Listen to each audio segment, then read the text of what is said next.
In 1995, Richard Linklater introduced us to two young dreamers on a train to Vienna. For nearly 20 years, we watched Jesse and Céline navigate the poetry of day-to-day life through three films, each released 9 years apart. But while the first two films are often viewed through the lens of romantic possibility and fairy tales, the final installment, Before Midnight, serves as a grounding, sometimes painful, correction of reality.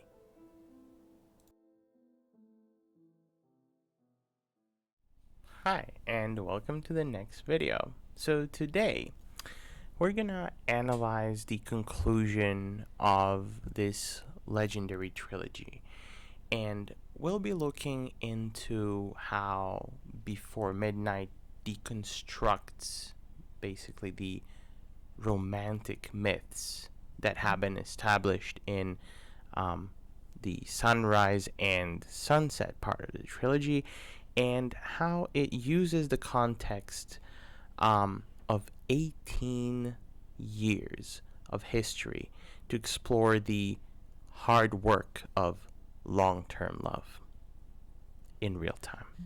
So let's get to it. You can play video games the whole flight, or you think you might actually crack a book? Probably read some. If I write you an email, don't be scared to write me back, okay? I won't kill you to let your old man know what you're thinking about, what's going on, you know? Every film in the Before trilogy is a two-hander driven by conversation, but the stakes in Before Midnight are fundamentally different. In Before Sunrise, the constraint was 12 hours. In Before Sunset, it was 80 minutes before a flight. In Before Midnight, the constraint is no longer a clock. It's the weight of the life they have built together. In Vienna, Jesse's pitch was a time travel experiment. He told Céline to imagine herself 20 years later, unhappy in her marriage, wondering what the guy on the train was like. Now, nearly 20 years later, the hypothetical future is their reality. The context of the previous movies is everywhere. Jesse is now a successful novelist who built a career writing about their encounter, but this success comes with a price. Céline notes that while people do think they are some wildcat Henry Miller type couple, as she says, their life is actually defined by domestic servitude and scheduling. The manic pixie dream girl energy Céline possessed in her 20s has evolved into the burden of the muse, where she feels she poured her romanticism into the past and was left dying inside. You know what? You gotta make sure it's still there, all right? You gotta make sure it's still working. You have to. And alive and kicking, you know? Yeah. And only eventually, they'd come around to asking about their kids or about someone else they might have accidentally killed. Stuff like that. Important stuff. One of the biggest shifts in Before Midnight is the introduction of other voices. In the first two films, it was just the two of them against the world. Here, their relationship is reflected through three other couples at different life stages. At the airport, I thought, no way a man dressed like that could be a man of letters.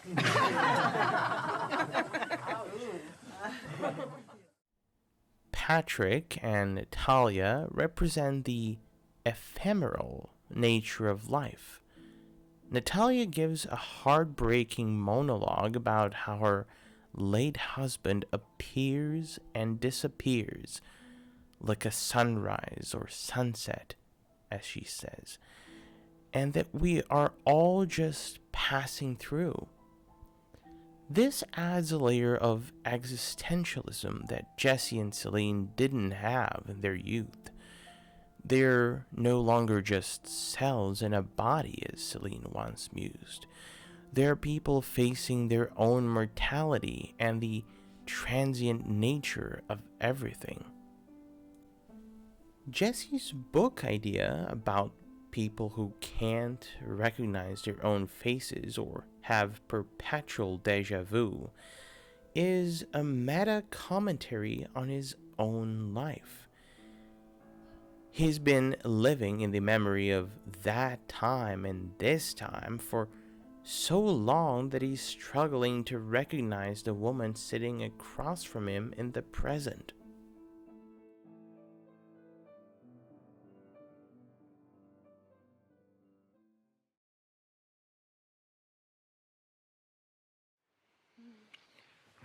I was thinking too. No more thinking in the morning. No more morning sex. Tomorrow. Yeah, I love you too. Bye. It must be a full-time job carrying that much feminine oppression. It is. You suffered so much growing up in middle-class Paris. I mean, the agony in the trenches of the Sorbonne in the post-feminist era, I can't imagine.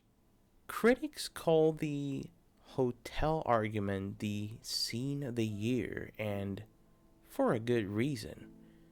It is an 11-minute masterclass in how long-term partners weaponize their shared history. The conflict centers on Jesse's guilt over his son Hank in Chicago, and Celine's fear that she will have to sacrifice her career again to accommodate him. I'm giving you my whole life, okay? I got nothing larger to give. I don't think I love you anymore.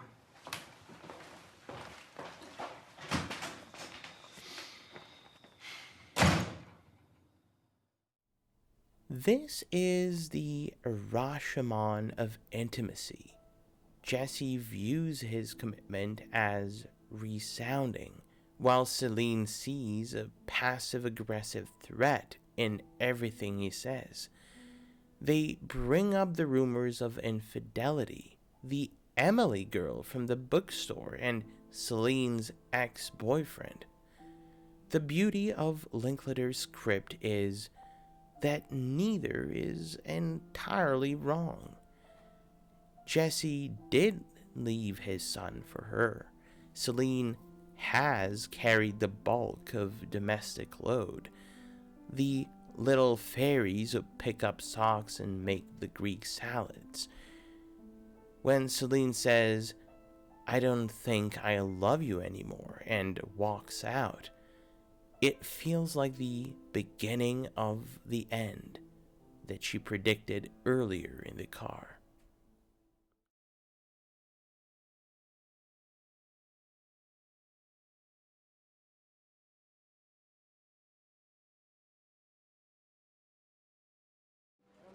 Miss? I don't want to talk right now. You by yourself? Are you waiting for somebody? Yeah, I'm by myself and happy to be. I'm an angry person and I hurt my kids, my work, and everyone I love. Oh, just my type. Okay, I'm not in the mood. I came here to be alone. Hey, listen, I've just been checking you out from across the cafe, and I don't want to make you uncomfortable, but you are by far the best-looking woman in this place. Thank you very much. Yeah, and I'd love to buy you a drink, maybe talk to you, get to know you a little bit, you know? How do you save a relationship that has reached its breaking point? Jesse returns to the only thing that has ever worked for them: time travel. He pretends he is a time traveler with a letter from her 82-year-old self, telling her that this night is one of the best of their lives. Initially, Céline is unamused. She says their fantasies will never match the imperfect reality. This is the central theme of the entire trilogy: the struggle between idealistic desires and practical responsibilities. This is real life. It's not perfect, but it's real. And if you can't see it, then you're blind. All right, I give up. This is Jesse's ultimate confession. He's no longer the kid who thinks love is a Botticelli angel. He's a man who accepts the whole package, the crazy and the brilliant, as he says. He tells her that if she wants a fairy tale, she's looking in the wrong place. But if she wants true love, this messy, fighting, imperfect life is it. So what about this time machine? When Céline finally asks, how does it work? She isn't just joining his roleplay. She's choosing to stay. She's choosing the hard work of long-term love over the slow fizzle they both feared in their youth. The Before Trilogy is one of the finest cinematic achievements because it grew up with its audience. Before Sunrise was about the possibility of love. Before Sunset was about the regret of lost love. And Before Midnight is about the reality of sustaining love. It leaves us with the profound truth that connection isn't magic. It's the choice to show up, even 9 years late, and even when the red in your beard is gone and replaced by white. Jesse and Céline are just passing through, but for one more night, they're passing through together.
So, thanks for watching. If you enjoyed this deep dive, subscribe for more film analysis and let me know in the comments. Do you think they're still together 9 years after Grease?